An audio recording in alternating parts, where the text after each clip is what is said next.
This episode is sponsored by my friends at Bloomerang. You already know your donors care. You see it in every gift and every note that comes back with a check. What you might not know is what they're telling us right now in the data. Bloomerang's 2026 Giving Signal Report surveyed more than 1,000 active donors. 91% say people need more help than ever, and 94% give more when they know exactly where their gift goes. The generosity's there. What's changed isn't the impulse to give, it's what donors need from you to say yes. The question is whether your organization is listening. Bloomerang's giving platform is built for purpose, to help you understand your donors, to help you act on the right signals, and most importantly, to help you raise more. Download the free 2026 Giving Signal Report at bloomerang.com. That's BLOOMERANG.com. And now on to the episode. Hello, and welcome to Nonprofit Nation. I'm your host, Julia Campbell, and I'm going to sit down with nonprofit industry experts, fundraisers, marketers, and everyone in between to get real and discuss what it takes to build that movement that you've been dreaming of. I created the Nonprofit Nation podcast to share practical wisdom and strategies to help you confidently find your voice, definitively grow your audience, and effectively build your movement. If you're a nonprofit newbie or an experienced professional who's looking to get more visibility, reach more people, and create even more impact, then you're in the right place. Let's get started.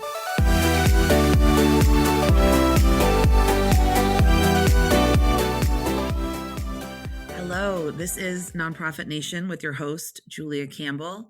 Today, we're going to have a little bit of a different discussion and something that I believe is really integral to understanding the role of philanthropy and the challenges that fundraisers are facing today. So this week, I'm going to sit down with Hala Hanna, Executive Director of MIT Solve, to discuss how the growing focus on tax justice is sort of reshaping the future of philanthropy. So we're going to talk about all different topics. Very excited to have someone in my neck of the woods over at MIT Cambridge, but welcome to the podcast, Hala. Thank you so much, Julia, and hi to all of your listeners. I'm really happy to be here.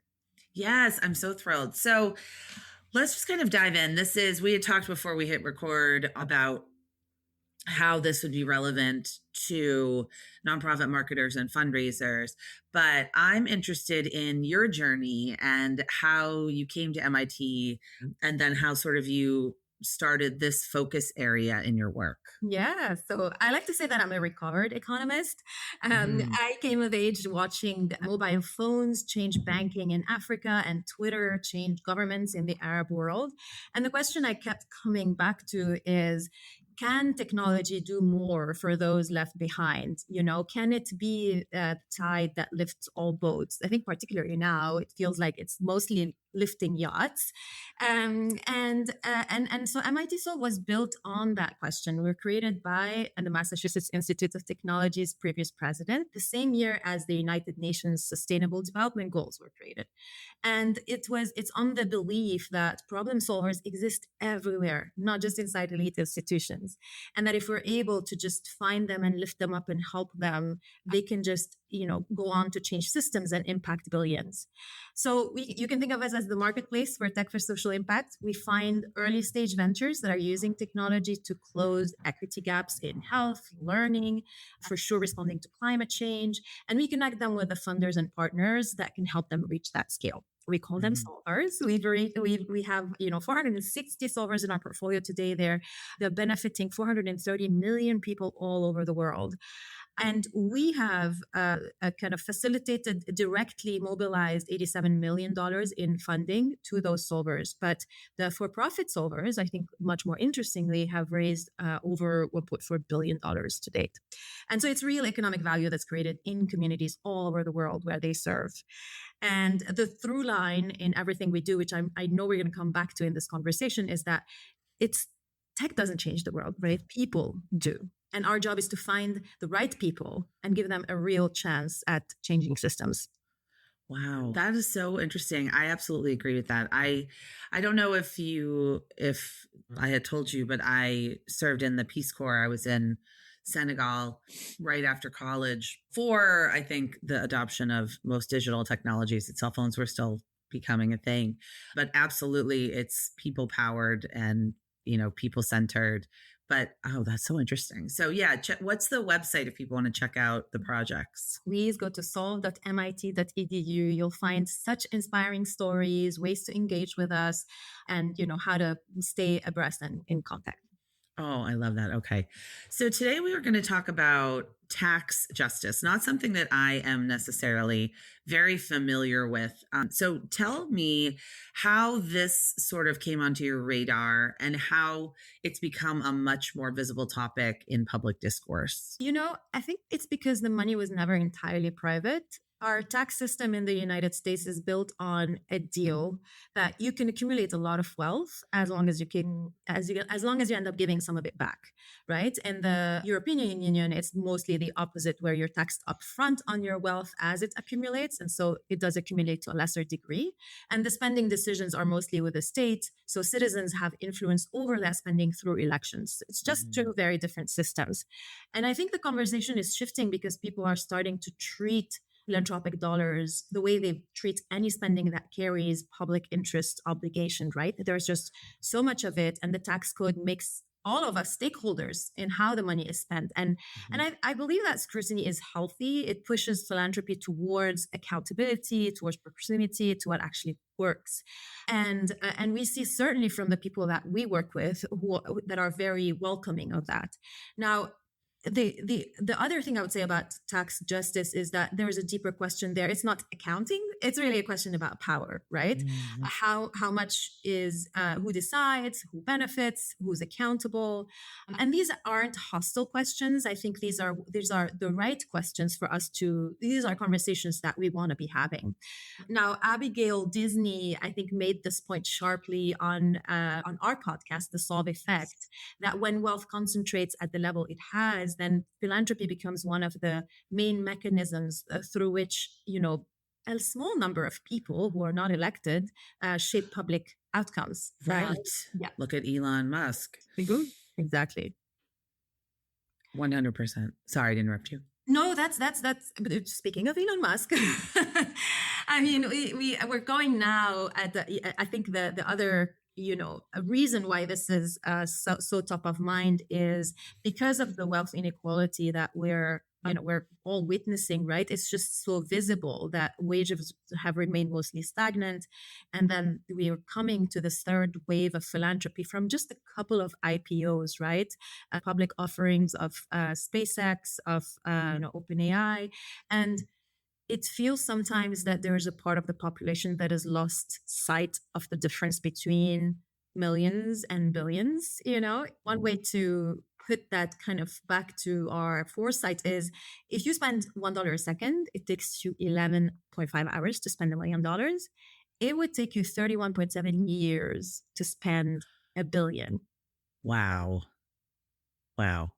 What was the movie where you had to spend $1 million in a day and it was very hard? I don't remember that. My listeners might remember there was a movie, but I do think that's absolutely true. People are losing sight of what the accumulation of wealth does and the unbelievable power that it does give a certain select group of people to shape public discourse. So how do you think these sort of discussions around wealth inequality, how are these affecting what people expect maybe from philanthropic institutions? Right. That's such a good question because it's like, it's coupled, this increase in inequality is also coupled with what we're seeing now in the past couple of years of a really sharp decrease in public spending, particularly when it comes to international development. And so now every philanthropic dollar is under that much more pressure to prove that it was worth spending. And there's that much more demand on that dollar, right? Now, crisis creates clarity, right? And we do believe that philanthropic funding is one of the best risk capital we have as a society because it's coming from private private wealth creation, and it is earmarked for giving anyway. And one of the things that we are seeing change, certainly with the self-selected, arguably philanthropists that we work with, is that there was an old model that rewarded proximity to power, right? You give to trusted organization that you already know, and that model produces very predictable portfolios, the same geography, same people, same ideas.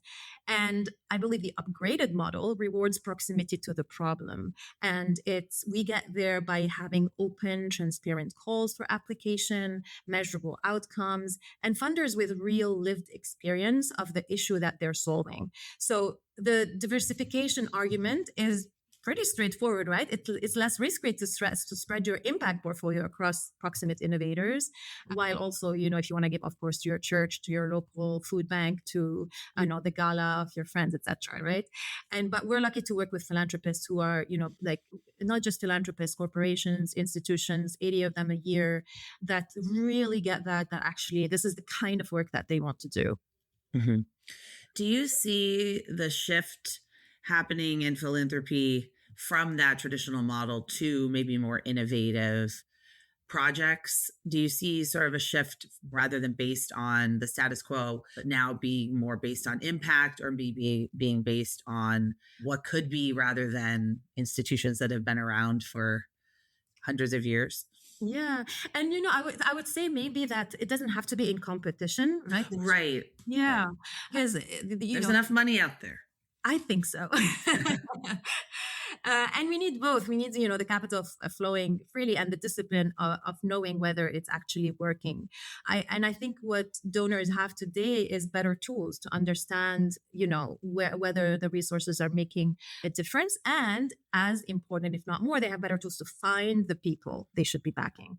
So at Solve, we say innovation isn't the hard part, right? I mean, we get, just to get a sense of the scale at which we get applications, we have 30,000 applicants from every single country and territory in the world, right? On that have applied, and they've applied meaning they've submitted a complete application that is a solution that is in pilot or prototype or more advanced. These are all of the problem solvers in the world, right? What's hard is how do you scale?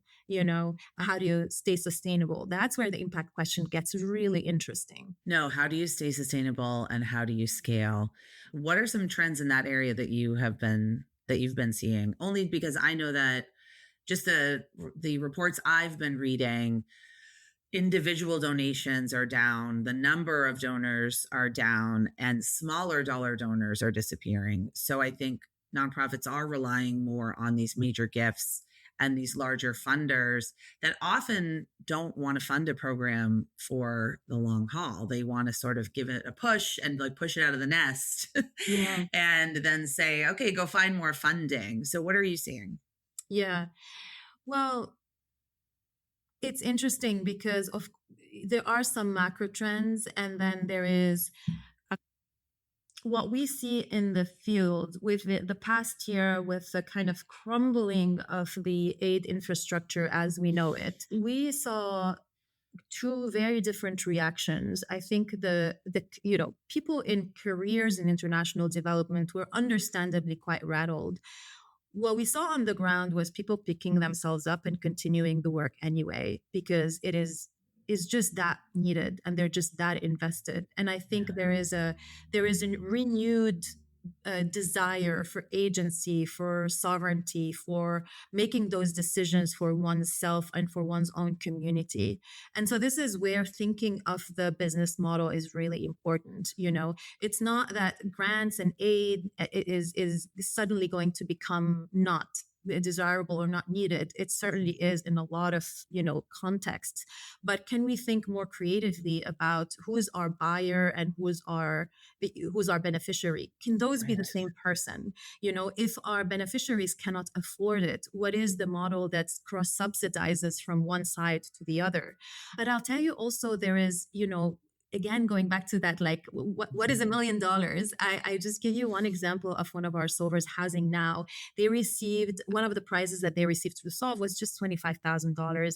And they're based in Nepal. And with that, they built a school in a refugee camp. they moved families into their first permanent homes, and they set up a production workshop, basically doubling their capacity. So it's like small generosity sometimes is massive impact. And of course, some things need a lot more capital, R&D, labs, hardware, but not always. That's so important for people to understand, especially in, I think, the United States, where nonprofits increasingly are relying on individual donations and just expected to do so much more with less. I do see that across, I think that aid, you're right, we know that is completely decimated and underfunded. How can nonprofits talk about these kinds of issues with their donors, like wealth inequality and tax justice? Or what are maybe some ways that they can ensure that they are on top of these conversations and able to bring them up with donors if they need to? I would kind of take it on a case by case basis. Like, are the donors that you're speaking to ready to hear the message? Ready to hear it. Yeah. And I do think, though, we have all of us in the sector have a storytelling responsibility, right? It's not just, of course, first and foremost, we have to have the numbers to back our impact and prove that, the measurement and evaluation of the work that we do is worthwhile. And also then telling the better story about the role that this sector, I think 1 in every 3 Americans work in some sort of social impact sector, Yes. right? And there's that so much more to us than, that we get so much criticism for overhead spending, for, our salaries are under such intense, downward pressure all the time, whereas we are doing the critical work, right? And I think that's a story that we need to tell a lot more loudly as a collective. Mm-hmm. How do the solvers approach storytelling and demonstrating impact? I know that's something that is incredibly challenging for small, large organizations across the board. Yeah. Well, there's one thing that I like to say about the one way to think about impact measurement is, if it's never told you to stop doing something, then it's probably not measurement. Oh, yeah. Great point. If it's never told you to stop doing something, then it's probably not measurement. I love that. Because and one common mistake is exclusively focusing on outputs. These are the easy stuff to count. Outcomes, of course, are harder, but that's where the real stuff lies, right? And what else? I guess one thing is, when you're thinking about how do you measure success, it's certainly not how much money we've raised, right? That's the input. It just tells nothing about success. It's just the fuel. One thing that I love to talk about is how many dollars did our dollar unlock from everybody else? What's the catalytic ratio? I think in the work that Solve does, that kind of measurement makes sense, right? So I was saying earlier in the intro that we care not just about the 85 million that we've moved, but the 1.4 billion plus that our solvers have raised. And that ratio is the whole game. Did we make ourselves a small part of a much bigger story, or did the story end where our program ended? I'll give you the example of Gary Cooper, Ripley, based out of Chicago. He built this incredible platform that allows for the recycling of assets, whether it's, lab equipment, chairs, all of it for industries, which is both something that is environmentally good and financially good for corporations. And so he was overlooked by traditional capital. When he was raising his first round, it was quite tough. And Solve, within a very small early check through our venture fund, which then unlocked a $2 million Microsoft match. And Gary's since raised over $30 million while diverting over 80 tons of carbon. And, funders can miss people like Gary because he might not look like the exact pattern that they're trained to recognize. But these are the folks who really can make a difference. And when you're thinking about, the money that you're putting in, is like, can you change the system? Can you change the problem at its source? Let's talk about that. How to best convince funders to invest in your work when the outcome is very uncertain, when it's something like working on systemic inequality or poverty elimination or climate change. Yeah. I think I know a lot of my clients, they're working in fields where there's maybe not that measurement of impact that can be very clean and put in a report every year to a funder.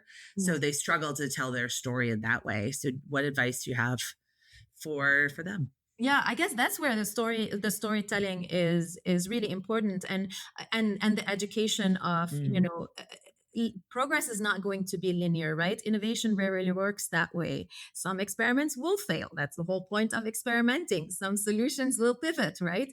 And learning is the process. And the goal shouldn't be to eliminate risk. It should be to just learn quickly and scale so that we can scale what works and double down on it.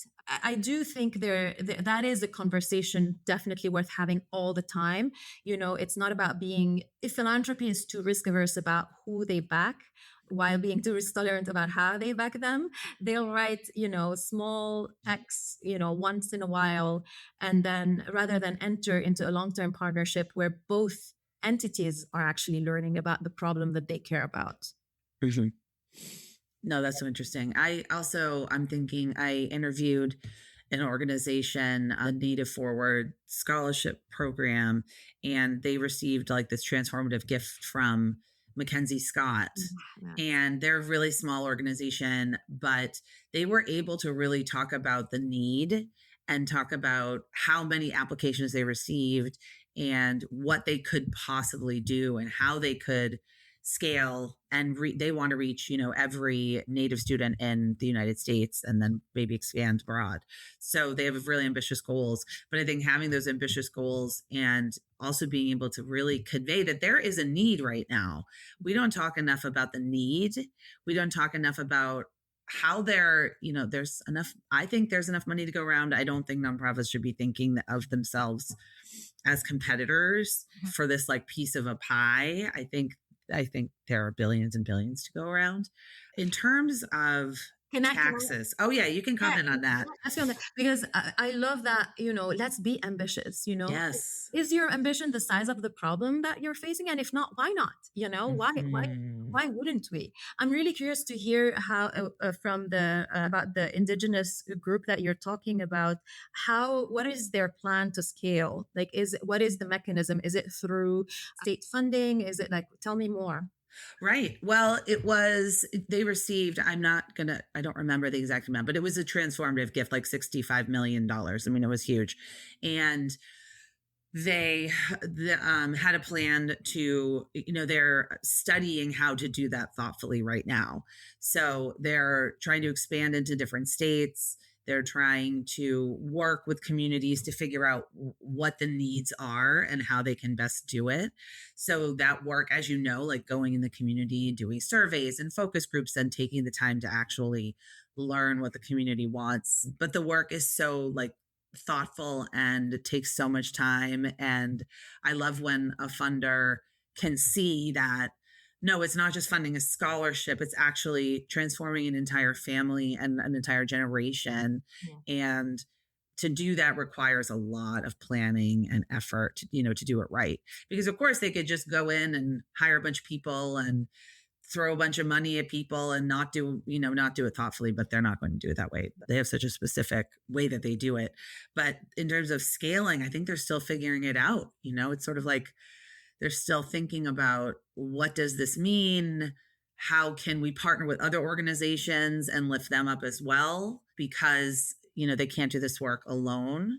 So thinking thoughtfully about collaborations and partnerships, which is something I think is really important because we tend to silo ourselves and think, okay, we're a food bank or we're a shelter, we're an after school program, we're a library, we're this, but who else could we partner with? How else can we, help our community in the ways that they need help, also expanding our mission and doing our little piece of the pie, but really working on the overall systemic problems that keep people in poverty and keep people, keep food inequality existing and things like that.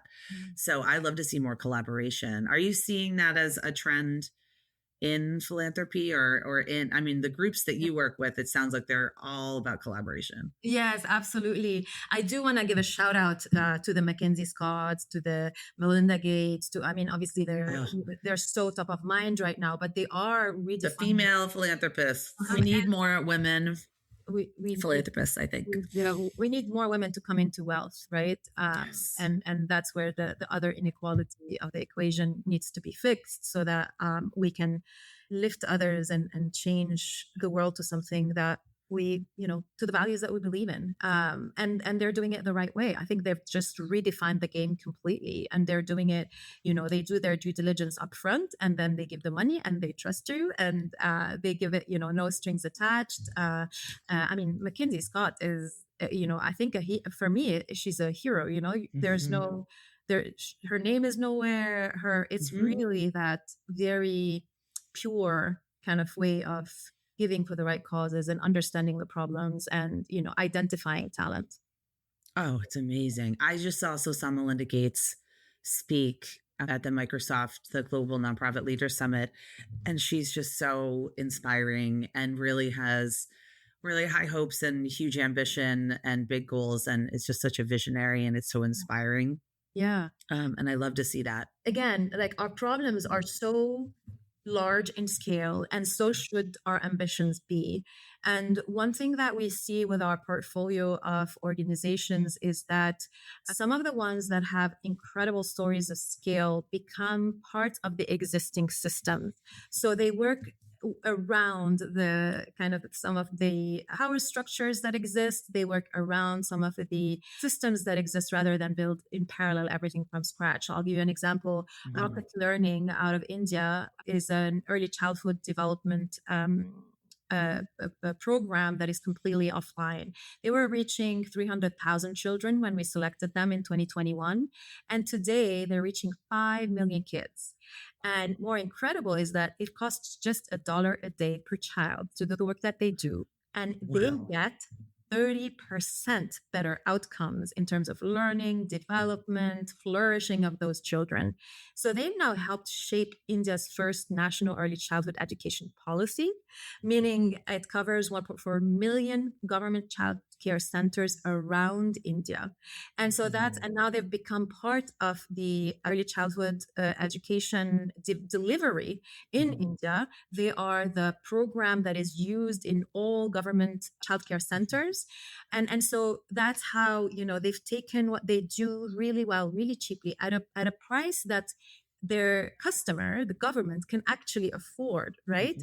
And that's how they've created that leverage, and they're now changed the whole system, right? You get all of these dimensions in one story, and we have quite a few of those success stories that I think it is. I mean, it's not easy; it's the hardest thing in the world, but it is certainly replicable. It's not, we have to have those kinds of ambitions for the problems that we're facing. Oh, I know. It's similar to when I was in the Peace Corps. A lot of people think, maybe we're just there building wells, or just there working in healthcare, working with local businesses, and then we leave.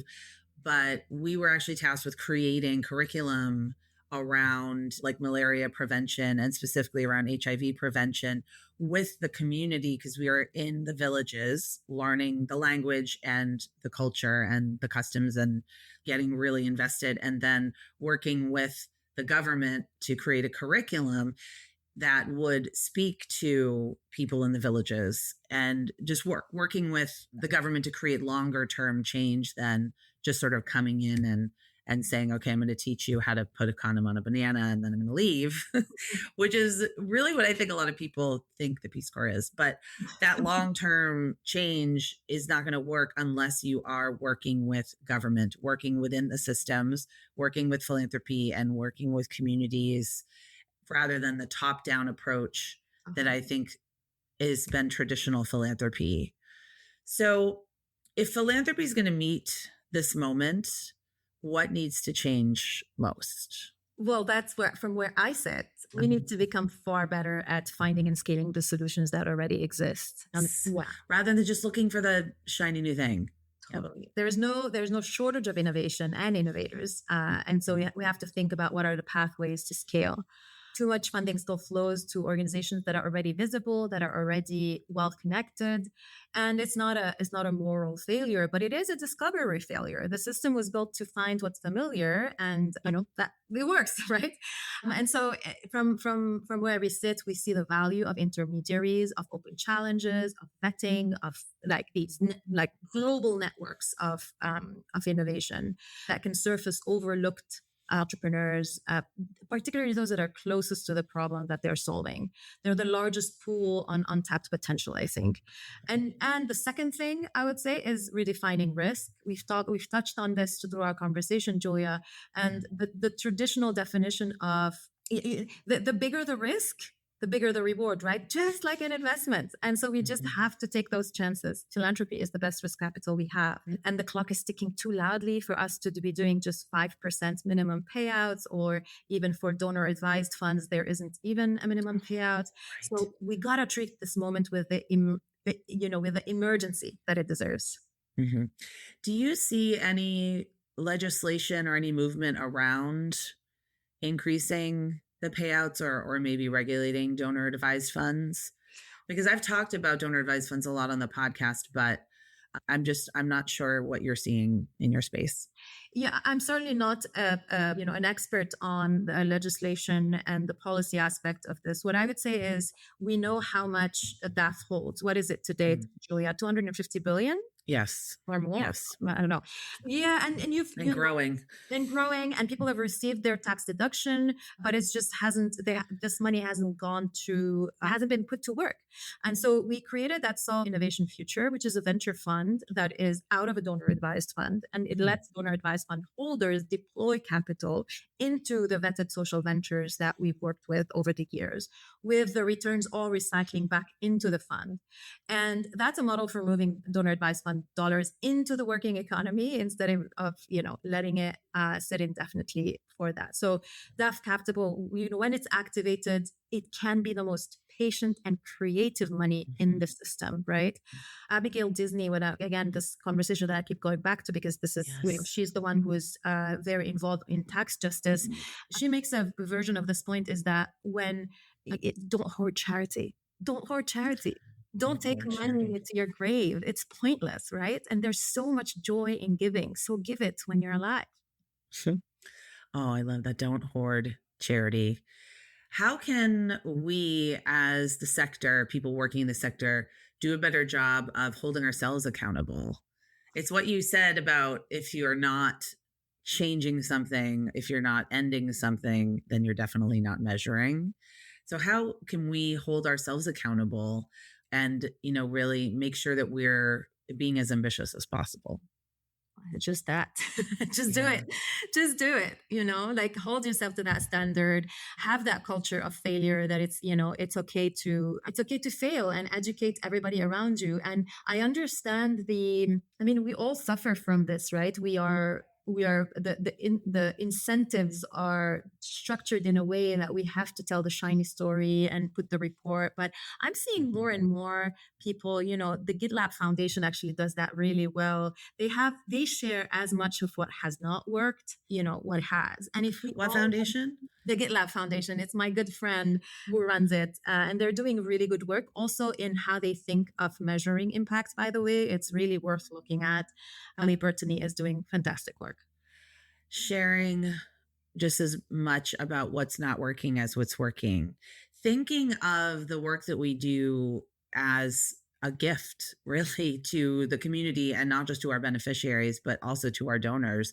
They want to know what's working, what's not working. And they also want to know where the needs are and what's changing on the ground, because we are the thought leaders. We are the go-to resource. We are the people that are, understand the issue best. Yeah. So let's not gatekeep that information, and let's not hoard philanthropy on the funders end and on the foundation end, certainly. Yeah, no, just Thomas Edison. I have not failed. I've just found 1,000 ways that just won't work. I love that. Well, what's next for MIT Solve, and how can people connect with you, Hala, online and learn more about your work? Oh, thank you for that question. So we are celebrating our 10th anniversary. We're very excited Congrats. about it. And it is such a special moment, because this we are at a point where the work that we do, all of us in this sector, is that much more needed than ever. And we have a responsibility to just keep getting better at it and to be ambitious about it and to be unapologetically ambitious about it. So everything starts at solve.mit.edu. Please go there. We also have a podcast called The Solve Effect. And the tagline is, we've heard enough about what's not working in the world. This is a podcast about what is. The Abigail Disney episode is a great companion for today's conversation. There's also another one with Carrie Morgridge, who runs the Morgridge Family Foundation, about philanthropy specifically, just because these are the two topics that we've talked about. You can also find me on LinkedIn, Hala Hanna. Follow MIT Solve everywhere. And if you're a nonprofit leader thinking about how to navigate this moment, we're always happy to have this conversation. Wonderful. Thanks so much for being here today, for sharing your expertise and wisdom. And I can't wait to take a listen to your podcast. Well, thank you so much, Julia. Thank you for having me. I'm so happy to now be part of the Nonprofit Nation. Well, hey there. I wanted to say thank you for tuning into my show and for listening all the way to the end. If you really enjoyed today's conversation, make sure to subscribe to the show in your favorite podcast app, and you'll get new episodes downloaded as soon as they come out. I would love if you left me a rating or a review, because this tells other people that my podcast is worth listening to. And then me and my guests can reach even more earbuds and create even more impact. So that's pretty much it. I'll be back soon with a brand new episode. But until then, you can find me on Instagram at JuliaCampbell77. Keep changing the world, you nonprofit unicorn.